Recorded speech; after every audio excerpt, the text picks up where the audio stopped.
প্রতিদিনকার মতো আজকেও আপনাদের জানিয়ে দেবো সঠিক খবর নাজিরপুর মার্কেটে পটল কী দামে বিক্রি হচ্ছে। তো দেখতে পাচ্ছেন যে প্লাস্টিক ক্যারি প্যাকেটে যেটা সবথেকে বেশি এখন প্যাকিং চলছে মার্কেটে, আর এটাই কিন্তু সবথেকে বেশি টানছে। তো কিছুদিন গত বছরে আপনাদের জানিয়েছিলাম ব্যাপকভাবে বস্তা ইউজ হচ্ছিলো, কিন্তু এখন সবথেকে বেশি এই যে ক্যারি প্যাকেট তো ব্যবহার হচ্ছে। তো দেখুন এখানে যে প্লাস্টিক প্যাকেটটা দেখতে পাচ্ছেন এটা রয়েছে 20 কেজির প্যাকেট।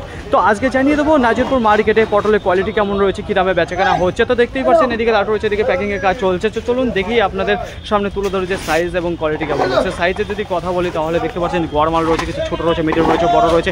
গঠনের যদি কথা বলি একটু কম ধরে দেখা যাচ্ছে। তাই কালারের যদি কথা বলি সেটাও কিন্তু হালকা দেখতে পাচ্ছি, ডাউনের দিকে রয়েছে। তো একটা পটল আপনাদের দেখাবো যে কেমন রয়েছে। তো দেখুন ফ্রেন্ড, এদিকে পটল দেখতে পাচ্ছেন একটা পটল ফেটে গেছে, তো ভেতরে কিন্তু হলুদ হয়ে গেছে। তো এই সমস্যাটা কিন্তু বেশ কিছু দেখা দিচ্ছে, যে কারণে বাইরে যেতে পারছে না। পটলের দাম কিছুদিন আগে একটু কম ছিল। যাই হোক, আজকের বাজার যেটা রয়েছে শুরু হয়েছিল যেটা 15 টাকা পার কিলো, কুইন্টাল প্রতি 1500 টাকা, তারপরে উঠে দাঁড়ালো 16 টাকা, 1600 টাকা কুইন্টাল প্রতি, তারপরে এখন যেটা চলছে 16 টাকা 50 পয়সা পার কিলো, কুইন্টাল প্রতি 1650 টাকা। তো পটলের পাইকারি বাজারে যদি কথা বলি তাহলে আজকে দেখতে পাচ্ছি একটু ভালো দিকে রয়েছে। তো দিন যাচ্ছে এখন একটু হালকা বাড়তি দেখতে পাচ্ছি পটলের দিকে। তাছাড়া আমদানির যদি কথা বলি তাহলে তুলনামূলক কিন্তু কম রয়েছে আমদানিটা আজকের হাটে।